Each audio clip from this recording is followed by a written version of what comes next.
Welcome to Keto Meals and Recipes.com. When I posted my last video, the Philly cheesesteak sandwich, I mentioned that if you have extra cuts of beef or steak slices, keep these because you can then use them when I make my next video, which is today's video, my pepper steak stir fry, an Asian-inspired recipe that my family thinks is even better than takeout. The other reason you'll love this recipe is because the entire meal takes less than 30 minutes to make, and this version has a wonderful balance of steak, red and green bell pepper or capsicum, and onion, with a sprinkling of Asian spices and seasonings for a perfect umami flavor profile. Because I want to make hearty meals, the servings are very generous, and this is a complete meal all on its own. But if you watch all the way to the end, I will be adding a bonus recipe to this video. The recipe is my 5-minute ginger cauliflower rice stir fry, which is a perfect side dish for the pepper steak because the spices and seasonings complement each other very nicely. Also, check out the end links for more tasty stir-fry dinner ideas. The macronutrient ratio for this pepper steak is 1.4 to 1, with 13.3 grams of total carbs, 4 grams of dietary fiber, resulting in 9.3 grams of net carbs per very generous serving. If you're thinking why is the ratio so low, it's because this is a very protein and nutrient-rich complete meal. As always, I begin all my recipes by gathering up all of my ingredients to make sure I'm not missing anything. And the next thing is to prep all my ingredients. I begin by cutting my onion in half and then cutting each wedge that I've just cut into about 1 inch or 2.5 centimeter sections. Set that aside for a moment. Next, I'm going to cut up both of my bell peppers, aka capsicum.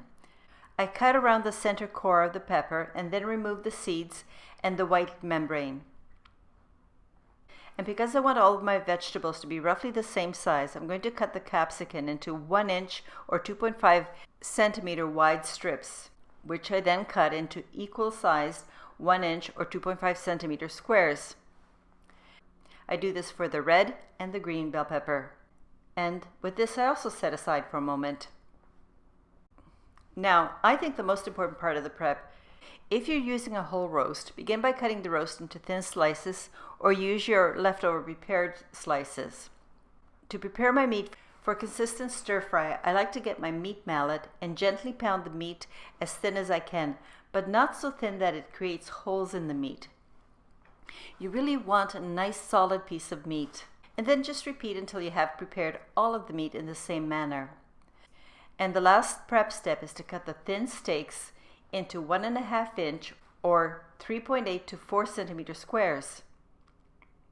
If you're wondering what kind of meat to use, I'll be quite honest.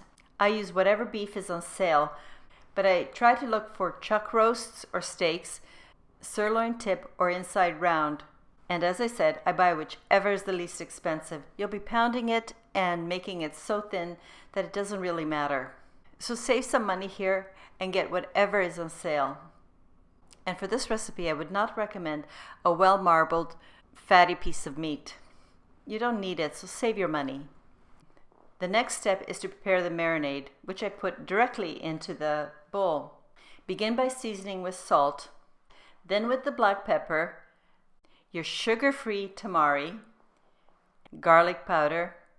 Toss the meat and seasoning very well and let the marinade sit on your counter for about 10 minutes. You can leave it up to an hour, it doesn't matter. For this recipe, you really don't want to over-marinate. And here I'd like to give you a little cautionary hint. If your tamari is particularly salty, omit the salt in the first part of the seasoning. If you find that you want more salt, you can always sprinkle a little at the end. Now it's time to do some more prep. I'm going to grind my fresh ginger using the middle-sized holes of my box grater. Oh God, I love the smell of fresh ginger. Don't you? And that's all the prep there is, and it's finally time to start the stir fry. Place your wok, or if you don't have one, use a deep-sided skillet onto your stovetop set to medium heat. Pour in your oil, and when you notice that the oil is sizzling, place the marinated steak pieces into your wok or skillet. but do not crowd the meat. Lay each piece down in a single layer. You don't want the meat to sweat because you want the meat to caramelize as you fry it. Sear the meat for about 1.5 to 2 minutes on the first side. Use your tongs to flip the meat and sear the other side for about 1 more minute. At this point, immediately remove the meat with a slotted spoon so that the oil can drip back into the pan. Then transfer the meat to a bowl and set aside. Repeat the same step with a second batch of meat. After scooping out your second batch of meat, you will notice that some nice brown caramelized residue is at the bottom of the wok. This is exactly what you want. This residue will help to create the umami and depth of flavor for your finished meal. For the next step, to the wok, add 1 more tablespoon of oil. When the oil is sizzling, add the grated ginger and fry for about 1 minute and toss the ginger as it's frying. Now it's time to add the rest of the vegetables. Drop in your prepared wedges of onion, red and green bell pepper capsicum, and the sugar-free tamari for an extra burst of flavor. This is an optional step, but I recommend it. If you have on hand, add 1 teaspoon of powdered vegetable bouillon on top. Toss well to combine and pour in 1/3 cup of water. And continue tossing for a couple minutes as the vegetables saute. I like a nice thick sticky sauce, so to thicken the sauce, I'm going to add just a little bit of glucomannan. In order for all the ingredients to blend beautifully with the seasonings, toss frequently and continue cooking for about 2 minutes. At which point you add the second 1/3 cup of water and continue tossing as you cook for 1 more minute. Now it's time to return the meat pieces and any juices from the bowl back into your wok or skillet. There's a lot of tossing in this recipe, so toss as you cook for 2 more minutes, and you're doing this additional 2 minutes for all the flavors to combine and work together. Everything is done, so immediately transfer from the hot pan to a cool serving bowl. This will prevent overcooking. You'll notice at this stage the vegetables are still slightly crispy and the meat is nice and tender. As I promised, here's the bonus recipe, my ginger stir-fry cauliflower rice, which actually does take just 5 minutes. To the same wok, set over medium heat, add 2 tablespoons of oil.